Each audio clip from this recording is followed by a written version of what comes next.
పోయిన ప్రభుత్వం కూడా కష్టపడ్డది, అది అక్కడ ఆగింది, దాన్ని కూడా కొనసాగిస్తుందని చెప్పు. పోలా చెప్పకున్నా ఇష్టం లేకున్నా నేను అడగొచ్చునని చెప్పాలి, కానీ కేసీఆర్ 10 ఏళ్ల కంచెం అడగలేదు, నేను అడిగినాను ఎట్లా చెప్తావా రేవంత్ రెడ్డి గారు? అంటే అబద్ధాలు చెప్పి చెప్పి చెప్పి చెప్పి ప్రజల్ని మభ్య పెడదాం అనుకుంటున్నారా మీరు? ఉద్యోగాలు ఇయ్యలేదు అని చెప్పి నిరుద్యోగ యువకుల్ని రెచ్చగొట్టి ఓట్లేదు దండుకున్నారు మీరు. మొన్న ఆ ప్రొఫెసర్ కోదండరామ్ గారు 1,60,000 ఉద్యోగాలు ఇచ్చి ఉద్యోగాలు పనిచేస్తున్నారు. ఇప్పుడు ఒక 30,000 ఉద్యోగాలు రిక్రూట్మెంట్ అయిన తర్వాత మొన్న మీరు ఎల్బీ స్టేడియంలో సర్టిఫికేట్లు ఇచ్చిర్రు. 2,20,000 ఉద్యోగాల కోసము నోటిఫికేషన్లు ఇచ్చినాము.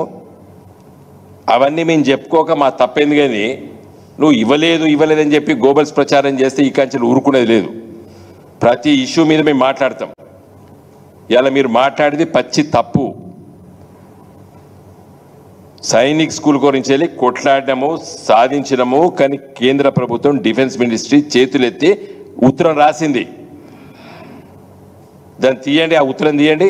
మీరు గిట్ట ఆ డబ్బులు రికరింగ్ ఎక్స్పెండిచర్ కడతామని, లేకపోతే టీచర్ భత్యాలు మేమే ఇస్తామని చెప్పి, స్కూల్ బిల్డింగ్ మేమే కట్టిస్తామని చెప్పి, వాళ్ళకు దాన్ని ఏమన్నారు డిపాజిట్ అని, కాషన్ డిపాజిట్ అట్లాంటిది పేరు పెట్టింది దానికి, అది కూడా కడతామని చెప్పుర్రి.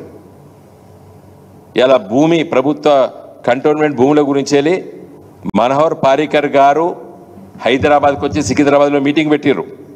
అప్పుడు ఉన్నటువంటి municipal administration minister KT Ramarao గారు హాజరైనరు. ఒక ఐఏఎస్ ఆఫీసర్ జేఆర్కే రావు గారు, మన తెలుగు బిడ్డ, వారు Bihar cadre, defence minister additional secretary ఉండే. 10ల సంఖ్యలో వారి దగ్గరికి వెళ్ళినాం మేము. వారు ఇప్పుడు రిటైర్ అయ్యి హైదరాబాద్లో ఉన్నట్టున్నారు. పత్రికా విలేకరులారా మీరు అడగండి వారిని. జేఆర్కే రావు గారు అడిషనల్ సెక్రటరీ డిఫెన్స్ ఉండే, అప్పుడు రిటైర్ అయిపోయారు వారు. వారి దగ్గరికి వెళ్ళి ఈ జూబ్లీ బస్ స్టాండ్ నుండి షామీర్పేట వరకు